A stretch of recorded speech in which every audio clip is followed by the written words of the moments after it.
Oi, quinto ano, tudo bem com vocês? Hoje na nossa aula de História, nós vamos falar sobre um novo período, tá? Um novo sistema presidencialista, tá? Peguem então o livro de vocês, página 250, tá? Que é essa página aqui, tá bom? Coloquem a data de hoje, dia 12 de agosto de 2020, tá? Nessa e nas demais, referente a esse capítulo 1, tá?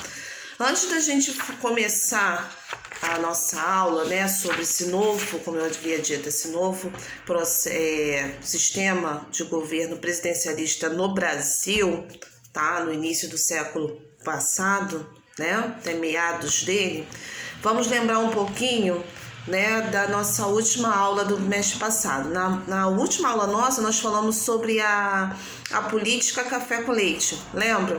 Era o quê? A presidência do país era alternada entre paulistas e mineiros, né?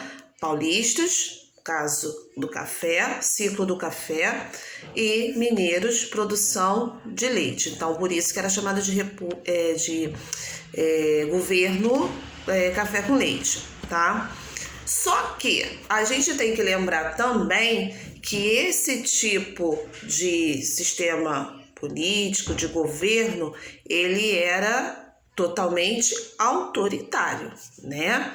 E com isso surgiu o voto de cabresto, né? Como a gente viu, ou seja, as pessoas que tinham direito ao voto, direito entre aspas, porque eles tinham, sim, podiam votar, porém eram obrigados a votar naquele candidato, naquele político que era imposto pelos coronéis, ou seja, era chamado então de esse processo de coronelismo. Isso não quer dizer, quando a gente fala coronel, a gente pensa de militar. Não, nem todos eles eram militar. Coronéis eram o quê? Aqueles donos, né, de fazendas, de grandes propriedades, eram chamados de coronéis, por isso do sistema de coronelismo, tá? Só que, como nós vimos na nossa última aula de geografia, o ciclo do café também teve o seu fim, findou-se. Se ele findou, não tinha mais o porquê do Brasil, né, ser governado pelo mesmo processo político, né, da política do café com leite. Se o café estava, né, vamos dizer assim, quebrado, não havia porquê. E com isso, né, em 1930 surge então, né, um novo sistema político através de Getúlio Vargas, que a gente vai começar então na nossa aula falando sobre a Era Vargas, tá?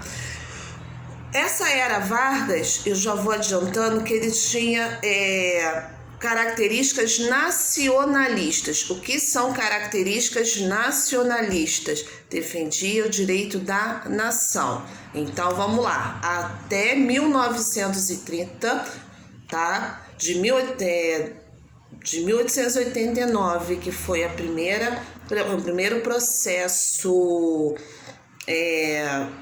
de votação para presidente. Até 1930, apesar do direito ao voto, de processo, né, de votação democrático, né, vamos dizer assim, característico de uma república, não era tão democrático assim, tá? Primeiro ponto. Em 1930, tá? Com o golpe de 1930 ou Revolução de 1930, tá? Essa situação recebe esses dois nomes, daqui a pouco vou explicar por quê desses dois nomes. O Brasil então passa a ser considerado, a ser governado, regido por um sistema nacionalista, ou seja, que defendia os interesses da nação, não direitos de um determinado grupo, como estava acontecendo anteriormente, tá? Então agora vamos lá. Golpe de 1930 ou Revolução de 1930. O que foi isso, né? Como eu já havia dito, se o ciclo do café já não estava dando tanto, já não era mais o carro-chefe, né, do sistema político. Então não havia por que ficar nessa troca entre mineiros e paulistas no governo do Brasil, tá? Então começa com esse rompimento das oligarquias. Lembra que era uma república oligárquica, né? Esse sistema era chamado de república oligárquica. Brigaram, né? Ou seja, se separaram, romperam essa relação de governo, e a escolha de um sucessor, né, para Washington Luiz, que foi o último, né, presidente a fazer parte desse sistema político, né, teve dois candidatos, um chamado Júlio Prestes e o outro Getúlio Vargas, tá? Quem ganhou foi Júlio Prestes, porém houve aconteceu um ocorrido, tá, em que o vice desse candidato, o vice-presidente de Júlio Prestes, foi assassinado. E este assassinato, a culpa caiu sobre o próprio Júlio Prestes, ou seja, em cima do presidente eleito.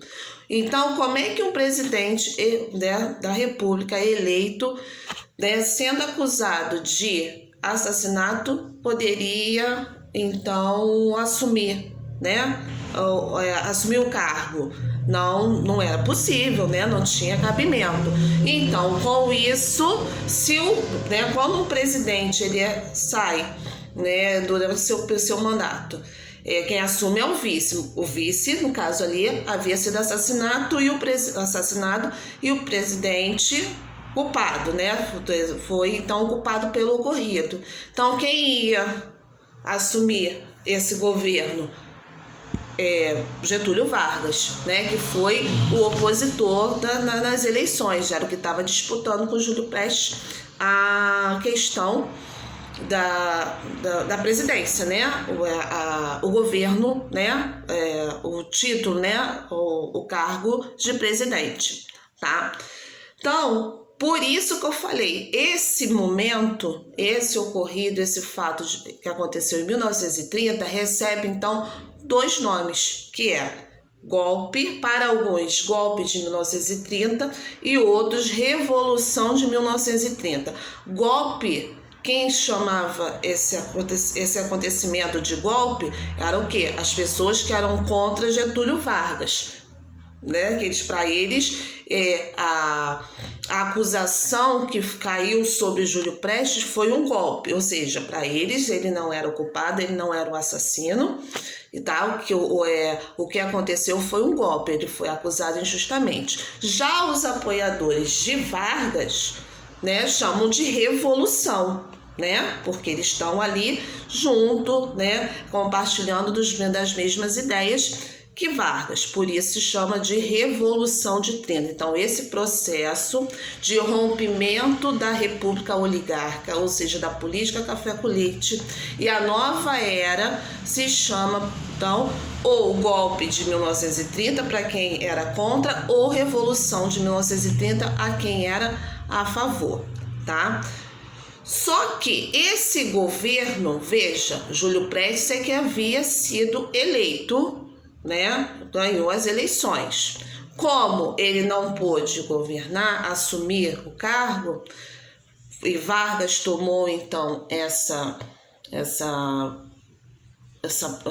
tomou posse desse cargo, esse governo, essa república recebeu o nome de governo provisório, tá? Por quê? Não teve eleição, ninguém elegeu Vargas, né? Ele perdeu. Então, por isso que era provisório. Porque foi o seguinte, já que não tinha quem, colocou uma substituição provisória, tá? Só que esse governo provisório, então, teve alguns processos bastante significativos para a nossa história. Uma delas foi o quê? A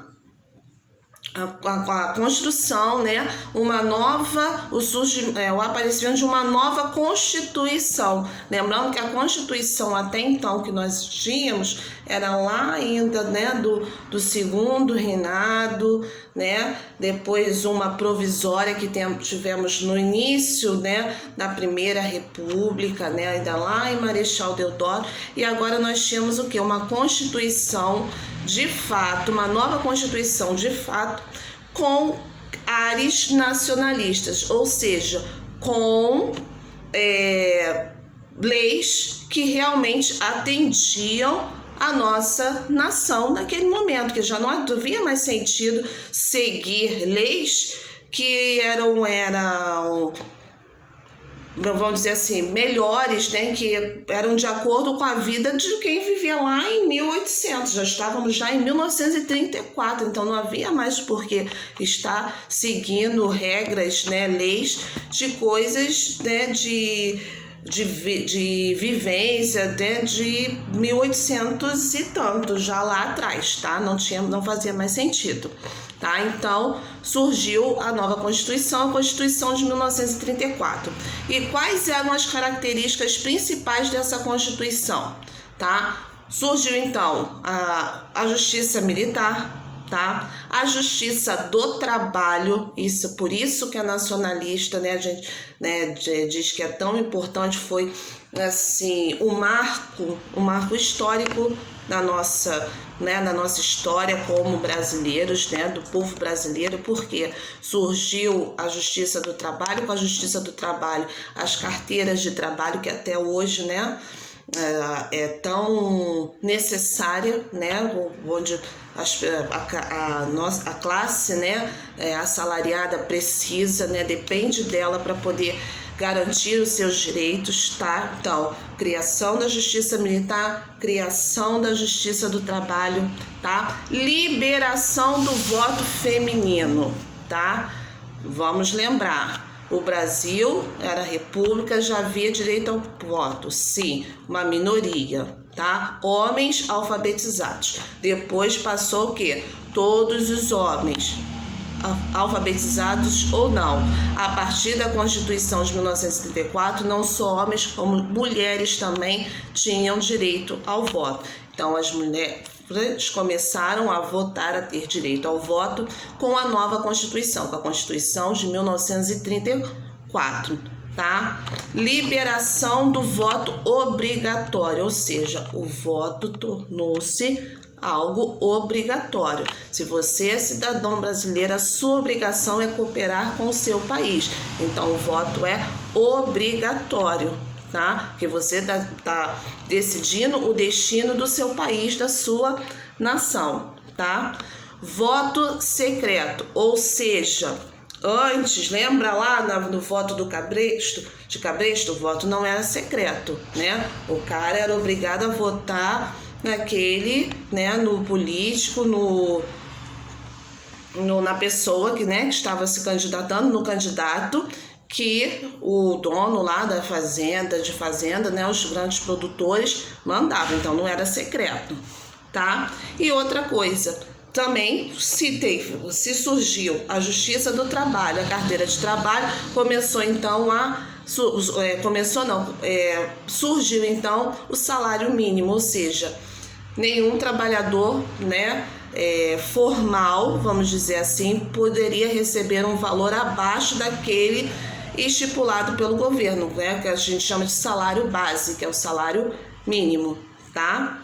E também outras coisas mais que os trabalhadores têm direito, como férias remuneradas, né? Ou seja, todo mundo tem direito a um período de descanso, né? O corpo não aguenta. Então, surgiu então as férias. E essas férias, apesar da pessoa estar em casa descansando, né? Até então, descansar tudo bem. Porém, você vai receber se você está descansando? Não, a partir dessa nova Constituição de 1934, as férias passaram a ser remuneradas, ou seja, ele podia descansar tranquilo até aquele momento dele de lazer e de descanso, sabendo que ele ia continuar recebendo o seu salário, tá legal? Porém, né, quem olha assim à primeira vista acha que Vargas foi a solução dos problemas. Sim, até certo ponto sim, tá? Ele não foi um governante ruim nessa primeira fase, até porque a gente vai ver mais pra frente que a era Vargas, por isso que é chamado de era, teve 3 etapas, tá? A gente tá falando ainda da primeira, provisória, que ele entrou sem eleições, sem voto, tá? Entrou devido a lá o golpe ou a Revolução de 1930, tá? Então, nesse primeiro período, ele parecia até, né, ser um cara legal, bonzinho, de acordo com os interesses da nação. Quando eu falo interesses da nação, é a sua totalidade, todo mundo, ricos, pobres, homens e mulheres, tá? Só que, apesar de todas esses benefícios que ele ofereceu para a nação, né, proporcionou à nossa nação, o modo dele governar a nossa nação era totalmente autoritário, tá? Intervencionista, ou seja, se houvesse alguém que fosse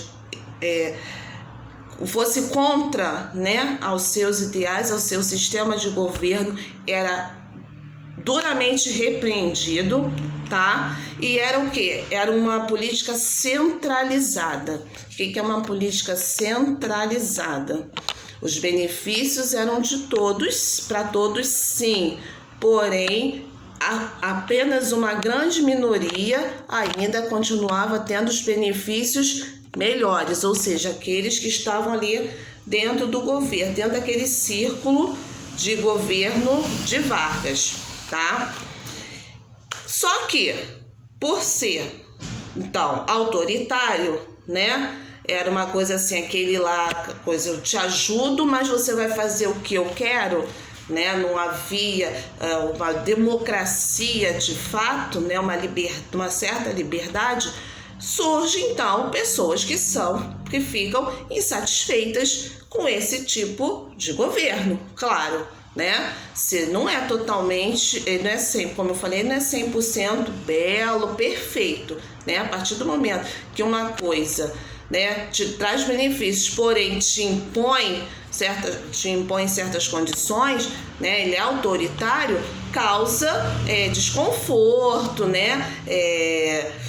Pessoas que não vão de acordo com isso. E surge então um movimento, as pessoas então que se sentem ameaçadas, não gostam desse tipo de governo, criam então um grupo chamado de Intentona Comunista, né? Essa palavra hoje em dia está muito na moda comunista. As pessoas, né? Qualquer pessoa, né, que tem os ideais diferentes, né, do outro, né, principalmente, né, o pessoal que é chamado de esquerda, né, que não está de acordo com os interesses do governo atual, é chamado de comunista, tá? Comunista não é ninguém, assim, hoje em dia se tornou um adjetivo até pejorativo, né, de forma ruim, porém não tem nada a ver. Comunista foi o nome que se deu às pessoas que lutavam pelo bem comum, tá? Interesses de todos, que todos tivessem os mesmos privilégios,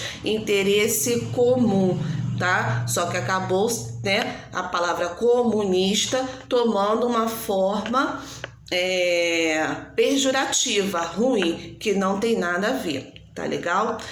Então agora, né, eu já falei aqui bastante, fiz um resumo de toda a matéria, porque essa matéria ela é bem grande, tá? Ela vai da página 250 até a 254. Mas tudo que eu falei aqui foi o resumo da nossa matéria, tá? Dessa matéria de governo, era Vargas, governo provisório e constitucional. Governo provisório porque ele entrou no cargo, ele assumiu o cargo para tampar o vazio devido à impossibilidade do presidente eleito assumir o cargo. E constitucional porque nesse período provisório em que ele governou, ele construiu, ele fez uma nova legislação, uma nova Constituição, a Constituição de 1934. Então, para isso, pessoal, vocês irão fazer o seguinte: tudo isso que eu falei, vocês vão ler, todo o capítulo, tá? Da página 250 até 254, vão sublinhar esses pontos que eu falei para vocês principais. São 7 pontos principais que eu falei para vocês, tá? Falei sobre votos de cabresto, falei sobre nacionalismo, falei sobre a chegada de Getúlio Vargas, falei sobre o nome desse acontecimento, dessa chegada, os 2 nomes dessa chegada de Vargas, os 2 nomes que receberam essa chegada de Vargas. Falei sobre a Constituição de 1934, falei sobre as características do governo Vargas e falei sobre a população que era contra, ao autoritarismo de Vargas. Falei de 7 pontos principais. Então você, durante a leitura do texto que você vai fazer, você vai sublinhar esses 7 pontos, tá? Principais da era Vargas, governo provisório e constitucional. E depois vocês irão fazer os exercícios das páginas 254 até a 256, tá bom? Então, quintono, beijos. Fiquem com Deus e até a próxima aula, tá? Não deixem de fazer as atividades, por favor.